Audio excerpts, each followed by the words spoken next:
கர்த்தரும் உலக இரட்சகருமான இயேசு கிறிஸ்துவின் ஈடு இணைத்த நாமத்தினாலே யாவருக்கும் சுதந்திர தின நல்வாழ்த்துக்களை முதற்கண் தெரிவிக்கிறேன்.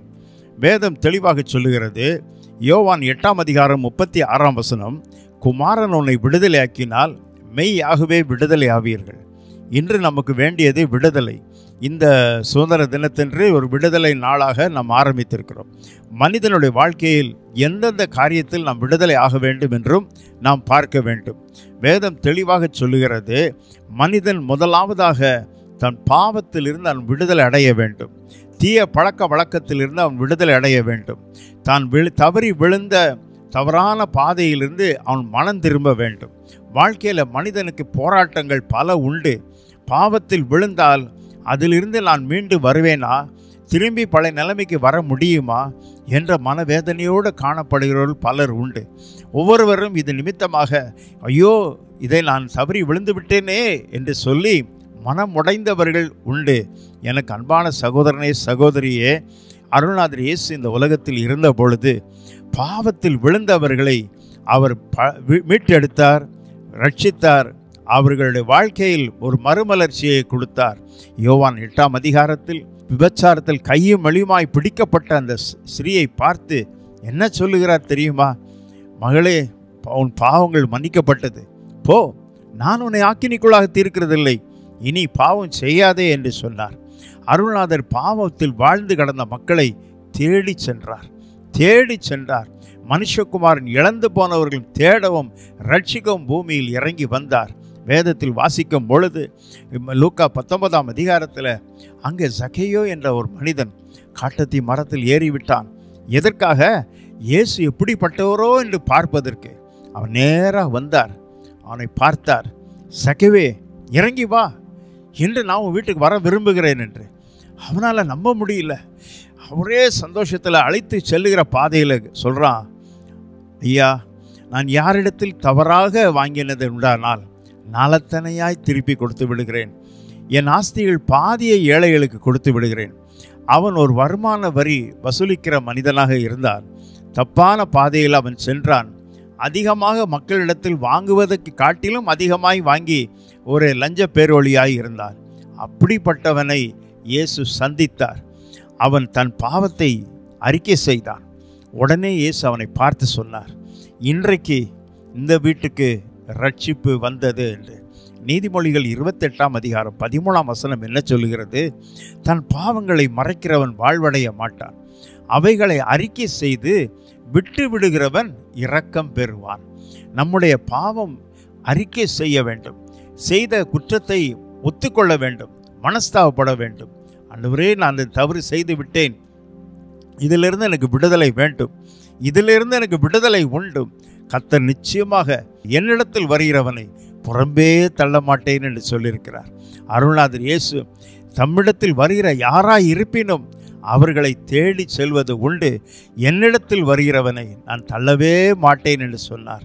எனக்கு அன்பான சகோதரனை சகோதரியே, உங்கள் பாவங்கள் சிவரென்று இருந்தாலும் அதை கர்த்தர் சுத்தமாகி வெண்மையாக்குவார்.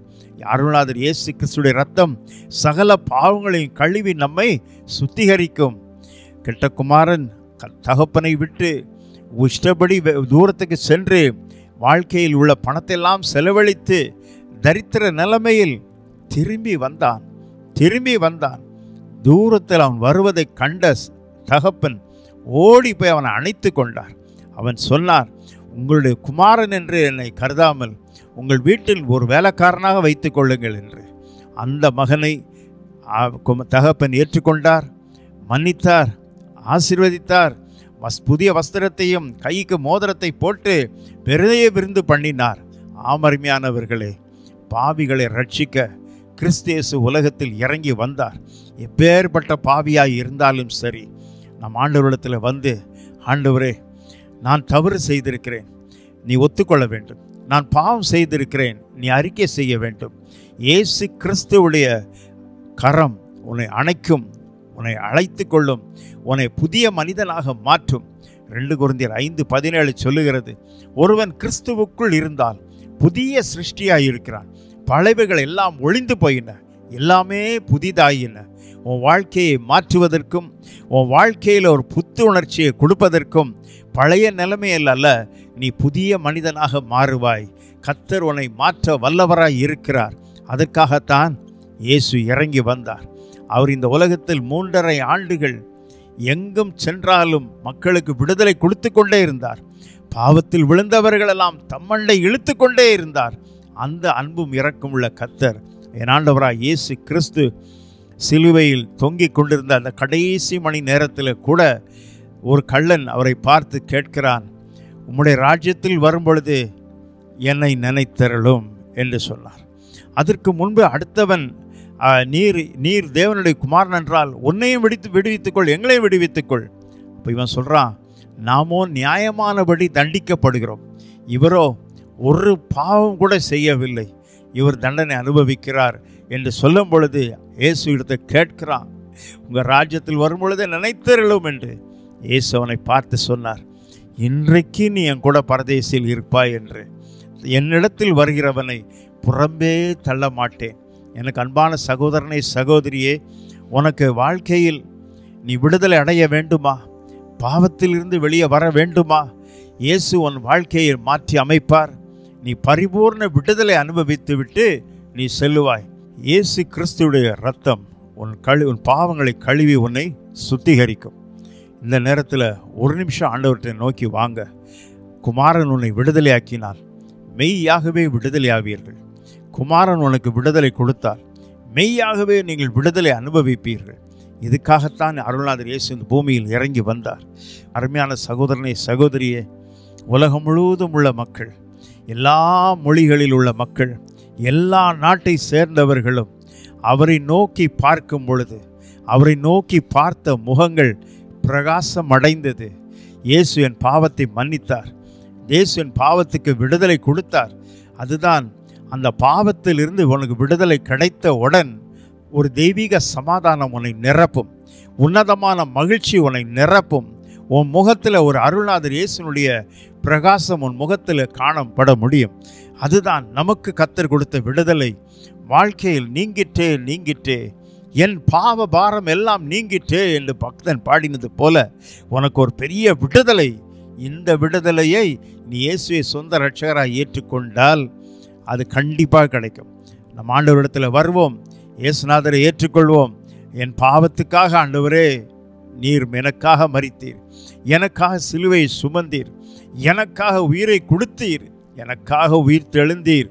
அவர் வருவார், உன்னை மாற்றுவார். உன் நிலைமையை மாற்றி நீ பழைய நிலைமையில் இருக்க மாட்டாய். நீ போ, இனி பாவம் செய்யாதே. கர்த்தர் உன்னை காத்து கொள்வாராக. மனிதனுடைய வாழ்க்கையில் அவனை வாட்டி வதைக்கிற அடுத்த கட்டம் வியாதி, கொடூரமானது. எல்லா வியாதியும் மனுஷனால் உண்டானதல்ல, பிசாசினாலும் உண்டாயிருக்கிறது. ஏராளமான மக்கள் வியாதியில் தவியாய் தவிக்கிறார்கள். தன்னுடைய ஆஸ்திகளில் எல்லாவற்றையும் செலவழித்து சற்றேனும் குணமடையாத ஒரு சகோதரி அவருடைய வஸ்திரத்தின் ஓரத்தை வந்து தொட்ட உடனே அவளுடைய 12 வருஷமாக இருந்த இரத்தப்போக்கு நின்று விட்டது. ஒரே நொடியில் அருள்நாதர் இயேசு குணமாக்கினார். குருடன் கதறினான், தாவீதின் குமாரனே எனக்கு இறங்கும் என்று. அருள்நாதர் இயேசு கிட்ட கொண்டு வந்து, நான் என்னப்பா பண்ணணும்? பார்வையடைய வேண்டும், போ பார்வையடைவாயாக. 2 கண்ணும் அவ்வளவு அழகாக தெரிய ஆரம்பித்து விட்டது. குருடனாய் இருந்தவனுக்கு கர்த்தர் பார்வையை கொடுத்தார். அருள்நாதர் இயேசு தம்முடைய ஊழிய பாதையில் வியாதி உள்ள மக்களை குணமாக்கி கொண்டே இருந்தார். பாவத்திலிருந்து விடுதலை, வியாதியிலிருந்து விடுதலை. மனுஷனுடைய வாழ்க்கையில் இன்றைக்கு வேண்டியது நோயிலிருந்து விடுதலை. எவ்வளோ காலமாக நான் மருந்து மாத்திரைக்கு அடிமையாக இருப்பேன்? எவ்வளோ காலமாக எனக்கு இதிலிருந்து விடுதலை கிடைக்காதா? கர்த்தர் நிச்சயமாக உனக்கு விடுதலை கொடுப்பார். 38 வருடமாக பெதஸ்தா குளத்தில் யாராவது என்னை கொண்டு போய் அந்த குளத்தில் விடமாட்டார்களா என்று ஏக்கத்தோடு இருந்தவனை அருள்நாதர் இயேசு இறங்கி வந்தார். அவனை பார்த்தார். அவன் வெகு நாட்களாக அவன் கிடக்கிறான் அறிந்து அவனை பார்த்து சொன்ன ஒரே வார்த்தை, நீ எழுந்து உன் படுக்கையை எடுத்துக்கொண்டு நட என்றார். 38 ஆண்டுகளாக அவன் படுத்திருந்த மனிதன் எழும்பி நடக்க ஆரம்பித்தான். அந்த விடுதலை உண்மை பொழுதில் அவனுக்கு கர்த்தர் கொடுத்தார். இந்த விடுதலை கர்த்தர் தம்முடைய பிள்ளைகளுக்கு கொடுத்து கொண்டே வருகிறார். குமாரன் உன்னை விடுதலையாக்கினார், மெய்யாகவே விடுதலையாவீர்கள். உலகம் முழுவதும் உள்ள மக்கள் பலர் சாட்சி பகிரும் பொழுது, எனக்கு கொடூரமான கேன்சர் இருந்தது, இரத்த புற்றுநோய் இருந்தது, மருத்துவ ரீதியின்படி எனக்கு சுகமில்லை, கர்த்தர் பரிபூர்ண சுகத்தை கொடுத்திருக்கிறார். கர்த்தர் கெட்டுப்போன சிறுநீரகம் டயாலிசிஸ் பண்ணி கொண்டு இருக்கிறேன், அந்த கெட்டுப்போன சிறுநீரகம் 100% இயங்க ஆரம்பித்து விட்டது, இனி டயாலிசிஸ் கிடையாது, இரத்த சுத்திகரிப்பு கிடையாது, நான் பழையபடி பரிபூர்ண விடுதலை அடைந்திருக்கிறேன். குமாரன் உன்னை விடுதலையாக்கினால் மெய்யாகவே விடுதலையாவீர்கள். உன்னுடைய வாழ்க்கையில் சக்கர வியாதியினால் நீ தவித்து கொண்டிருக்கலாம், இதிலிருந்து எனக்கு விடுதலை கிடைக்காதா என்று இயேசு கிறிஸ்துவின் வல்லமை இறங்கி ஒரே நொடியில தான் உன் வியாதி உன் சரீரத்தை விட்டு வெளியில் ஏற ஆரம்பிக்கும். இப்பொழுது உன்னுடைய பிரச்சனைகளுக்கு ஒரு முடிவை தேவன் கட்ட ஆரம்பிப்பார். எத்தனை காலமாக நீ கஷ்டப்பட போகிறாய், எவ்வளோ காலமாக நீ இரத்த கண்ணீர் வடித்து கொண்டே இருக்க போகிறாய். உனக்கு ஒரு முடிவு உண்டு, உனக்கு ஒரு விடுதலை உண்டு. இன்றைய கர்த்தர் உன் வியாதியிலிருந்து உன்னை விடுவிக்க வல்லவராய் இருக்கிறார். அவர் 3.5 ஆண்டுகள் இந்த உலகத்தில் ஊழியம் செய்த நாட்களில் மத்தேயு, மார்க்கு, லூக்கு, யோவான் சுவிசேஷத்தில் பார்த்தீங்கன்னா அவர் எப்பவுமே மக்களுக்கு சுகத்தை கொடுத்து கொண்டே இருந்தார், சுகத்தை கொடுத்து கொண்டே இருந்தார். சூரியன் அஸ்தமித்த பொழுது மாலை வியாதிசர்கள் அனைவரையும் அழைத்து கொண்டு வந்தார்கள். ஒவ்வொருவர் மீதும் கைகளை வைத்து அவர்களை சுஸ்தப்படுத்தினார். எப்பேற்பட்ட வியாதியாய் இருந்தாலும் சரி, மருத்துவரால் கைவிடப்பட்ட வியாதிகள், சற்று கூட குணமடையாத வியாதிகளை இமைப்பொழுதிலே சுகத்தை கொடுத்து பரிபூர்ணமான சுகத்தையும் பலத்தையும் கொடுத்தார். அந்த தேவன் நம்முடைய தேவன். உன் சுகத்தை கொடுப்பதற்காக இயேசுநாதர் இறங்கி வந்திருக்கிறார். எனக்கு அன்பான சகோதரனை, சகோதரியே, வியாதி கொடுமை உள்ளது, வியாதி மிகவும் வேதனை உள்ளது. இப்பேற்பட்ட வியாதிசனையும் கர்த்தர் குணமாக்க வல்லவராய் இருக்கிறார். வியாதி கொடுமையானது, அதை தவிர்க்கவே முடியாது. இந்த ஆஸ்துமாவிலிருந்து எனக்கு விடுதலை கிடைக்குமா, இந்த ஆஸ்துமாவிலிருந்து எனக்கு விடுதலை கிடைக்குமா? தவிக்கிறவர்கள் உண்டு. என்னுடைய 2வது மகன் 57வது நாளில் அவன் மருத்துவமனையிலே மிகவும் மோசமான நிலைமையில் அனுமதிக்கப்பட்டு ஆக்சிஜன் மூலமாக தான் நான் காப்பாற்றினோம். ஆக்சிஜன் கிரானிக் அவனுக்கு ஆஸ்துமா கொடூரமாய் வந்து மிக வேதனையின் மத்தியிலும் இது குணப்படுத்த முடியாது, வாழ்க்கை முழுதும் ஆஸ்துமா தான் என்று சொன்னார்கள். ஆனால் அருள்நாதர் இயேசு இறங்கி வந்தார், அவனை பரிபூர்ண சுகத்தை கொடுத்தார், பரிபூர்ணமான விடுதலையை கொடுத்தார். ஃப்ரீசரிலிருந்து எதையும் எடுத்து உடனே சாப்பிட்ருவான், அந்த எந்த இழுப்போ எந்த ஆஸ்துமாவனுடைய அறிகுறி கிடையவே கிடையாது. குமாரன் உன்னை விடுதலையாக்கினால் மெய்யாகவே விடுதலை ஆவீர்கள்.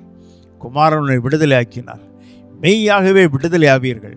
எந்த வியாதியானாலும் சரி, ஏசாயா 53ஆம் அதிகாரம் 5ஆம் வசனம் சொல்லுகிறது, அவருடைய தழும்புகளால் நாம் குணமாகிறோம்.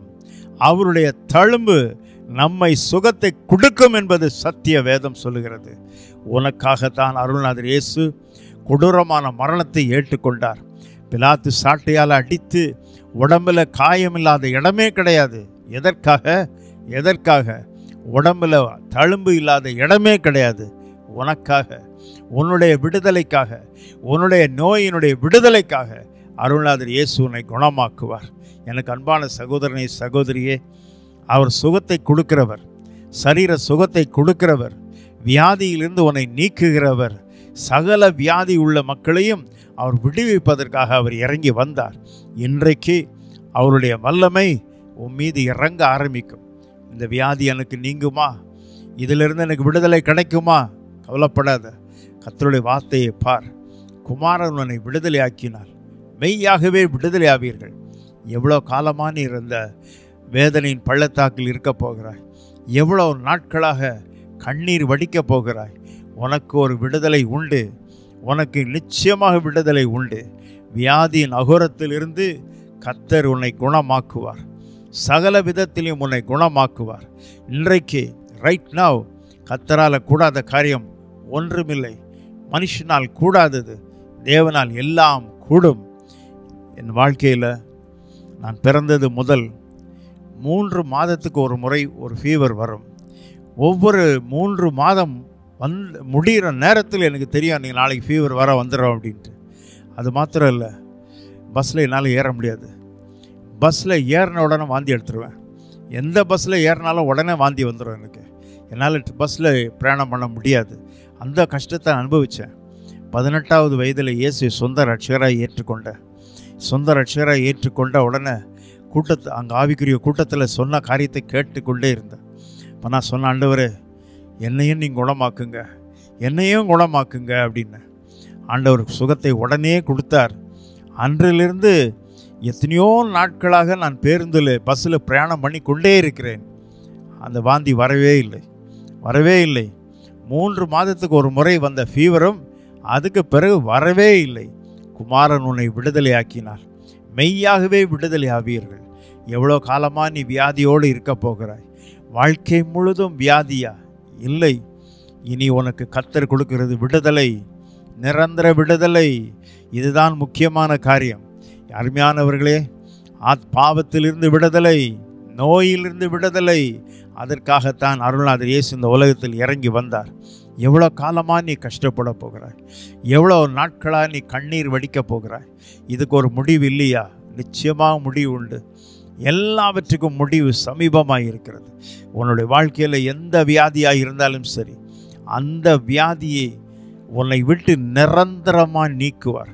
இனி ஒரு காலம் உனக்கு வரவே வராது. எந்த வியாதி உன்னை விரட்டி அடித்ததோ அது இனி உன் பக்கத்தில் கூட வரவே வராது. அருள்நாதர் இயேசு இந்த உலகத்தில் இருந்த பொழுது நம்முடைய சீஷர்களுக்கே சொன்னார், சகல வியாதிகளையும் குணமாக்க, நோய்களை குணமாக்க வல்லமையும் அதிகாரத்தையும் கொடுத்து நம்முடைய சீஷர்களை அனுப்பினார். 12 பேரையும் அனுப்பினார் இந்த காரியத்துக்காக. உயிர்த்தெழுந்த பிற்பாடு மார்க் 16, 17, 18 படி வியாதிசர்கள் மேல் கைகளை வைப்பீர்கள், அவர்கள் சொஸ்தமாவார்கள். அருள்நாதர் இயேசுனுடைய பேரை சொல்லி ஒவ்வொரு நாளும் வியாதிசர்கள் மேல் கைகளை வைத்த உடனே அந்த வியாதி அவர்களை விட்டு நிரந்தரமாக விடுதலை அனுபவிப்பார்கள். இந்த தேவன் நம்முடைய தேவன், இந்த இயேசு நம்முடைய இயேசு. உனக்கு விடுதலை இப்பொழுதே இயேசு, அருள்நாதர் இயேசு கொடுப்பார். எவ்வளோ காலமாக நீ கண்ணீரை வடிக்கப் போகிறாய்? எவ்வளோ காலமாக இந்த நோய் எனக்கு வாழ்க்கைக்கு ஒரு கடினமாக இருக்கிறது? இல்லை, இனி அந்த நோய் உன் அருகில் வரவே வராது. கர்த்தர் உன்னை கொண்டு அநேகர்களுக்கு, நோயாளிகளுக்கு சுகத்தை கொடுக்கிற கருவியாக உன்னை பயன்படுத்துவார். எனக்கு அன்பான சகோதரனை, சகோதரியே, நாம் கடைசி நாட்களில் வாழ்கிறோம். நமக்கு பாவத்திலிருந்து விடுதலை இல்லை மட்டும் இல்லை, நோயிலிருந்து விடுதலை, வியாதியிலிருந்து விடுதலை. அடுத்தபடியாக பிசாசு பிடியிலிருந்து விடுதலை. அருள்நாதர் இயேசு இந்த உலகத்தில் எதற்காக இறங்கி வந்தார் தெரியுமா? வேதம் தெளிவாக சொல்லுகிறது, பிசாசின் வல்லமையில் அகப்பட்ட யாவரையும் விடுவிக்கிறவராக அவர் சுற்றி திரிந்தார் என்று அப்போஸ்தலர் 10:38 சொல்லுகிறது. எப்பேற்பட்ட பிசாசு பிடியில் இருந்தாலும் சரி, அவனை விடுவிக்க என் அப்பன் இயேசு வல்லவராய் இருக்கிறார். அருள்நாதர் இயேசு இந்த உலகத்தில் இருந்த பொழுது தம்முடைய பிள்ளைகள் கஷ்டப்படுகிறதை கண்டார். பிசாசு பிடித்தவர்களை பார்த்தார். உடனே அவர்களை விடுதலை கொடுத்தார். 7 பிசாசினால் வாதிக்கப்பட்ட மதலேனா மரியாளை விடுதலை செய்தார். லேகியோன் 6000 பிசாசு பிடித்திருந்த அந்த புரோத கல்லறையில் ஓடி வந்தவனை ஒரே நொடியில் விடுதலை கொடுத்தார். எப்பேற்பட்ட மனிதனாய் இருந்தாலும் சரி, தம்மிடத்தில் என்னிடத்தில் வருகிறவனை நான் புறம்பே தள்ள மாட்டேன். பிசாசின் பிடியில் அகப்பட்ட யாவரையும் அவர் விடுவிக்கிறவராக சுற்றி திரிந்தார். அந்த அருள்நாதர் இயேசு கிறிஸ்துவினுடைய ஊழியம் விடுதலையின் ஊழியம். அந்த ஊழியத்தை தான் இன்றைக்கு மக்கள் விரும்புகிறார்கள். எவ்வளோ காலமாக நீ கஷ்டப்பட போகிறாய்? எவ்வளோ நாட்களாக நீ கஷ்டப்பட போகிறாய்? எங்கே பார்த்தாலும் மக்கள் சொல்கிற காரியம், ஐயா, சர்ப்பத்தின் கனவு, என் கனவில் பாம்பு வருகிறது. பாம்பு கனவில் வந்தால் என்ன ஆகும்? பாம்பு கனவில் வந்தால் உன் கையிலே பணம் தங்காது, தூக்கம் வராது, திடீரென்று எதிர்பாராத பிரச்சனைகளுக்குள் ஆளாவாய். பயங்கரமான பிரச்சனைகள் அதிகரித்து கொண்டே இருக்கும். இரவில் தூக்கம் வரவே வராது. பாம்பு ஒருவனை தாக்குதல் செய்யும் பொழுது உன்னால் சாப்பிட முடியாது, தூங்க முடியாது. உனக்கு பசித்து சாப்பிடவே முடியாது. பிசாசினுடைய கிரியை அவன் வாழ்க்கையில் எந்தெந்தவோ வியாதிகள்லாம் உள்ள வரைய ஆரம்பிக்கும். மருத்துவ ரீதியின்படி என்ன சொல்வாருங்க, எல்லாமே பரிசோதனை பண்ணிட்டோங்க, யூஆர் ஆல் பர்ஃபெக்ட்லி ஆல்ரைட். ஆனால் இது பிசாசினுடைய சேஷ்டைகள் என்று மருத்துவரே, உண்மையான மருத்துவர் சொல்லிவிடுவார். கடைசி மணி நேரத்தில் வாழ்கிறோம். எத்தனை பேர் இன்றைக்கு இரத்த கண்ணீர் வடிக்கிறார்கள். எங்கே பார்த்தாலும் மக்கள் இன்றைக்கு இதிலிருந்து எனக்கு விடுதலை கிடைக்காதா? எனக்கு அன்பான சகோதரனே சகோதரியே, எத்தனை பேர் இந்த நாட்களில் பிசாசினுடைய தாக்குதலினால் அவர்கள் இரத்த கண்ணீர் வடிக்கிறார்கள் தெரியுமா? வீடுகளுக்குள் சென்றால் ஐயோ ஏதோ ஒரு சத்தம் வருகிறது, இரவு நேரத்தில் என் கதவை தட்டுகிறது, யாரோ என்னை தட்டி எழுப்புகிறார்கள். பிசாசினுடைய கிரியைகள் நாளுக்கு நாள் அதிகரித்து கொண்டே இருக்கிறது. நாளுக்கு நாள் அதிகரித்து கொண்டே இருக்கிறது. எங்கே பார்த்தாலும் அவனுடைய கிரியைகள் எல்லா இடங்களிலும் இன்று அதிகமாக செயல்பட்டு கொண்டு வருகிறது.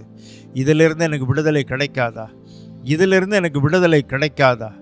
யாருமே ஆண்டவராய் இயேசு குமாரன் உன்னை விடுதலை ஆக்கினார். மெய்யாகவே விடுதலை ஆவீர்கள். வாழ்க்கையில் நீ இரத்த கண்ணீர் வடிச்சிட்டு இருக்க, ஐயோ எனக்கு என்ன செய்கிறதுன்னு எனக்கு புரியல, யாரோ எனக்கு ஏதோ பண்ணியிருக்காங்க, செய்வன பண்ணியிருக்காங்க, மாந்திரிகம் பண்ணியிருக்கிறாங்க. பயப்படாத, பயப்படாத, ஒன்றும் உன்னை தொடவே முடியாது. என்னாகும் 23:23 தெளிவாக சொல்லுகிறது, யாக்கோபுக்கு விரோதம் மந்திரவாதம் இல்லை, இஸ்ரேல் விரோதமாய் குறி சொல்கிறதும் இல்லை என்று. எந்த மாந்திரிகம் உன்னை தொடவே முடியாது. கர்த்தரால் கூடாத காரியம் ஒன்றுமில்லை.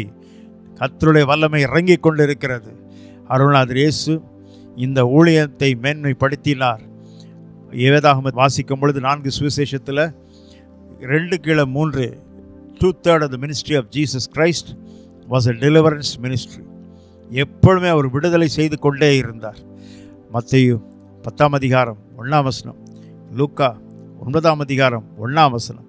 அவர் 12 சீடர்களையும் அழைத்து சகல பிசாசுகளை துரத்த வல்லமையும் அதிகாரத்தையும் கொடுத்து அவர்களை அனுப்பினார். அதுதான் முக்கியம். 12 சீடர்களுக்கும் அந்த ஊழிய பயிற்சி எப்படி கொடுத்தார்? பிசாசுகளை துரத்துகிற ஊழியத்தை அவர் கையில் பயிற்சி கொடுத்தார். அதுதான் முக்கியம், அதுதான் முக்கியம். உயிர்த்தெழுந்த ஆண்டவர் தெளிவாக தம் சீஷர்களுக்கு சொன்ன காரியம், விசுவாசிகள் நடக்க அடையாளங்களான என் நாமத்தினாலே பிசாசுகளை துரத்துவீர்கள். உலகம் முழுதும் பொல்லாங்கனுக்குள் கிடக்கிறது. அருமையானவர்களே, உலகம் முழுவதும் இன்று சீரழிவு நாசத்துக்குள் கிடக்கிறது. தேவனாகிய கர்த்தர் இறங்கி வந்த காரணம் என்ன? பிசாசனுடைய கிரியைகளை அழிக்கும்படிக்கு தேவனுடைய குமாரனாய் இயேசு வெளிப்பட்டார் என்று 1 யோவான் 3ஆம் அதிகாரம் 8ஆம் வசனம் சொல்லுகிறது. உனக்கு இன்றைக்கு கர்த்தர் கொடுப்பது விடுதலை. கர்த்தர் உனக்கு கொடுப்பது விடுதலை. கடைசி மணி நேரத்தில், கடைசி நாளில் நாம் இருந்து கொண்டிருக்கிறோம். நமக்கு இந்த பிசாசின் பிடியிலிருந்து விடுதலை வேண்டும். நீ பிசாசு பிடியிலிருந்து விடுதலை கிடைத்தால்தான் பல மணி நேரம் உன்னால் ஜெபிக்க முடியும். பிசாசு பிடியிலிருந்து விடுதலை கிடைத்தால்தான் நீ ஒரு மனநிலைமை சரியான நிலைமையில் இருக்கும். வெகு நேரம் வேதத்தை ஆழமாய் படிக்க முடியும். கர்த்தருடைய வசனத்தில் உறுதியாய் இருக்க முடியும். நமக்கு தேவையானது ஒன்று, பொல்லாத பிசாசு உன் அருகிலும் நீ இருக்கின்ற வீட்டை சுற்றிலுமாக பக்கத்தில் கூட வரவே கூடாது. எந்த இடத்துக்கு நீ போனாலும் அது நீ வருவதை கண்டே ஓடி போய்விடும். காரணம், அந்த அளவுக்கு கர்த்தர் உனக்கு விடுதலை கொடுப்பார். அந்த அளவுக்கு கர்த்தர் உனக்கு விடுதலை கொடுப்பார். எனக்கு அன்பான சகோதரனை சகோதரியே, உலகம் முழுவதும் மக்கள் பிசாசினால் மிகவும் கஷ்டப்படுகிறார்கள், மிகவும் கண்ணீர் வடிக்கிறார்கள். எவ்வளோ வேதனையான ஒரு காரியம் தெரியுமா? கர்த்தருடைய கிருபையினால நான் அருள்நாதர் இயேசுவை 1974ஆம் ஆண்டு ஜனவரி 26ஆம் தேதி ஏற்றுக்கொண்டேன். அதுக்கு பிறகு கர்த்தருடைய பெரிய கிருபையினால் கல்லூரி மாணவனாய் இருந்த பொழுது கர்த்தர் என்னை இந்த ஊழியத்தில் ஊக்குவித்தார், என்னை கொண்டு வந்து சேர்த்தார். கர்த்தருடைய கிருபையினாலே பொன்னேரி தாலுக்காவில் உள்ள அமுதா நல்லூர் என்ற கிராமத்தில் ஊழியத்துக்காக நான் போயிருந்தேன். அப்பொழுது அங்கே பிசாசு பிடித்த சகோதரி என்னிடத்திலே கொண்டு வந்தார்கள். அந்த மகளுக்காக பாரத்தோடு நான் ஜெபித்தேன். ஜெபித்த சில மணி நேரத்துக்குள் பரிபூர்ண விடுதலை அடைந்து பெரிய காரியத்தை கர்த்தர் செஞ்சார். அதுதான் என்னுடைய வாழ்க்கையில் முதல் அனுபவம். அன்று முதல் இன்று வரைக்கும் 50 ஆண்டுகளாக நான் பிசாசு துரத்துகிற திருப்பணியில் ஈடுபட்டு கொண்டு வருகிறேன். யாராக இருந்தாலும் சரி, எந்த நாட்டில் இருந்த மக்களாக இருந்தாலும் சரி, எந்த மொழி பேசுகிறவர்களாக இருந்தாலும் சரி, இயேசு கிறிஸ்து என்ற பெயரை உச்சரித்தால் போதும். அது எந்த இடத்தில் இருந்தாலும் எனக்கு கவலை கிடையாது. கர்த்தருடைய வார்த்தை அந்த சரீரத்தை விட்டு நீ வெளியில் போ என்று சொன்னால் உடனே போக ஆரம்பிக்கும். காரணம், குமாரன் உன்னை விடுதலையாக்கினால் மெய்யாகவே விடுதலை ஆவீர்கள். சமீபத்திற்கு மாத்திரமா தேவன், தூரத்திற்கும் தேவன் அல்லவோ. இன்றைக்கு கர்த்தர் உனக்கு விடுதலை கொடுக்க போகிறார். எனக்கு அன்பான சகோதரனை சகோதரியே, இந்த தொலைக்காட்சியில் என்னுடைய கைபேசி நம்பர் அதில் போடப்பட்டிருக்கிறது. அதை குறித்து கொள்ளலாம். எந்த நேரத்திலும் நீங்கள் அழைக்கலாம். உங்களுக்காக நாங்கள் ஜெபிக்க ஆவலோடு இருக்கிறேன். கர்த்தர் உங்களுக்கு விடுதலை, நிச்சயமாக உனக்கு விடுதலை. எவ்வளோ காலமாக நீர் கண்ணீர் வடிக்கப் போகிறாய், எவ்வளோ நாட்களாக நீ இந்த வேதனையின் பள்ளத்தாக்கில் இருக்க போகிறாய். உனக்கு கட்டாயமாக விடுதலை உண்டு. சாத்தானுடைய கிரியைகளை கர்த்தர் ஒழித்து கட்டுவாராக. அவர் வருவது உண்மை. அருள்நாதர் இயேசு சீக்கிரமாக இந்த பூமியில் இறங்கி வரப்போகிறார். அவனுடைய கிரியைகள் நாளுக்கு நாள் அதிகரித்து கொண்டே இருக்கிறது. வெளிப்படுத்தல் 12:12 பிசாசானவன் தனக்கு கொஞ்ச காலம் உண்டென்று அறிந்து மிகுந்த கோபத்துடன் உலகத்தில் இறங்கியிருக்கிறபடினால் உங்களுக்கு ஆபத்து உண்டாகும் என்று சொல்ல கேட்டேன். மிகுந்த கோபத்துடன் இறங்கிட்டான். உங்களுக்கு ஆபத்து, என்ன ஆபத்து ஆனாலும் சரி, பயப்படாத, கவலைப்படாத. நான் நிற்கும் பாறை கிறிஸ்து தான். கர்த்தர் பெரிய காரியங்களை செய்வார். உனக்கு இப்பொழுதே ஒரு விடுதலை தேவன் கொடுக்க போகிறார். பயப்படாத. எவ்வளோ காலமாக நீ இந்த வேதனையின் பள்ளத்தாக்கில் இருக்க போகிறாய், எவ்வளோ காலமாக நீ கண்ணீரின் பாதையில் செல்ல போகிறாய். யாராவது எனக்கு ஜெபிக்க மாட்டார்களா? யாராவது எனக்கு இதிலிருந்து எனக்கு விடுதலை வாங்கி தர மாட்டார்களா? பயப்படாத. கர்த்தர் உனக்கு விடுதலை கொடுக்க போகிறார். உனக்கு விடுதலை கொடுக்க போகிறார். குமாரன் உன்னை விடுதலை ஆக்கினார். மெய்யாகவே விடுதலை ஆவீர்கள். இயேசு இன்றைக்கும் தம்மிடத்தில் வந்த மக்கள் யாவரையும் அவர் விடுதலை செய்து கொண்டே இருந்தார். எல்லாரையும் விடுதலை செய்து கொண்டிருந்தார். யாரா இருந்தாலும் தம்மிடத்தில் வந்துட்டா போதும், உடனே விடுதலை செய்வார். இன்று குமாரன் உன்னை விடுதலையாக்கினால் மெய்யாகவே விடுதலை ஆவீர்கள். பாவத்திலிருந்து விடுதலை, வியாதியிலிருந்து விடுதலை, பிசாசு பிடியிலிருந்து உனக்கு விடுதலை. அந்த விடுதலை நீ அனுபவித்து எவ்வளோ மகிழ்ச்சியாக இருக்கலாம் தெரியுமா? ஜெபிக்க ஜெபிக்க ஜெபிக்க உனக்குள் இருக்கிற பயத்தின் ஆவி வெளியே வர ஆரம்பிக்கும். பயப்படாது, மகிழ்ந்து களிகூறு. கர்த்தர் பெரிய காரியங்களை செய்வார். தேவன் நமக்கு பயமுள்ள ஆவியை கொடாமல் அன்பும் பலனும் தெளிந்த புத்தி உள்ள ஆவியை கொடுத்திருக்கிறார். பயப்படாத. எதையும் உனக்கு பக்கத்தில் வரவே வராது. கர்த்தருடைய வல்லமை இறங்க ஆரம்பிக்கும் பொழுது உனக்கு நிச்சயமாக விடுதலை உண்டு. இந்த விடுதலைக்காகத்தான் இயேசு இறங்கி வந்தார். என் பிள்ளைகள் கஷ்டப்படுறாங்க, என் பிள்ளைகள் இரத்த கண்ணீர் வடிக்கிறாங்க, இதிலிருந்து அவர்களுக்கு விடுதலை கிடைக்காதா? கட்டாயமாய் கர்த்தர் கொடுப்பார். உனக்கு விடுதலை உண்டு. பயப்படாத. எனக்கு அன்பான சகோதரனை சகோதரியே, இந்த சுதந்திர தினத்தில் உன் வாழ்க்கையில் விடுதலை நாளாக இருக்க போகிறது மறந்து விடாது. என்னுடைய தொலைபேசி 9444189828. உனக்காக நான் ஜெபம் செய்ய போகிறேன். வானத்தையும் பூமியும் படைத்த சர்வதிகாரமுள்ள இயேசுவே, இந்த அருமையான விளைக்காமக்கு நன்றியோடு ஸ்தோத்திரிக்கிறோம். இந்த நேரத்தில் அப்பா, பிசாசின் பிடியினால் பாதிக்கப்பட்ட ஒவ்வொரு நபருக்காக பாரத்தோடு நான் ஜெபிக்கிறேன். எந்த நாட்டில் இருந்தாலும் சரி, எந்த இடத்தில் இருந்தாலும் சரி, அவர்களை விடுவிக்கும்படியாக நாங்கள் ஜெபிக்கிறோம். இரவில் இந்த பிள்ளைகளுக்கு அயர்ந்த நித்திரையை தருவீராக. பொல்லாத சர்ப்பத்தின் ஆவிகளை இயேசுவின் நாமத்தினாலே கடிந்து நிர்மூலமாக்குகிறேன். உச்சன் தலையிலிருந்து உள்ளம் கால் வரைக்கும் சர்ப்பத்தின் கிரியைகளுக்கு ஒரு முற்றுப்புள்ளி வைக்கும்படியாக நான் ஜெபிக்கிறோம். சர்ப்பத்தின் கிரியைகளை நெருப்பில் சுட்டரித்து பாதாளத்தில் அடைத்து போடுகிறேன். இனி ஒரு காலமும் யாருக்கும் எந்த வேதனை கிரியைகள் வரவே கூடாது.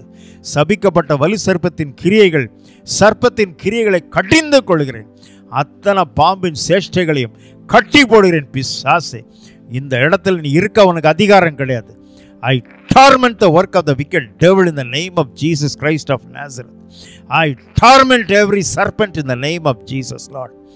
Every magical instrument be broken to pieces right now, Lord. All the wicked activities of the wicked devil be crushed by the power of God. Grant them a deliverance right now, Lord Jesus.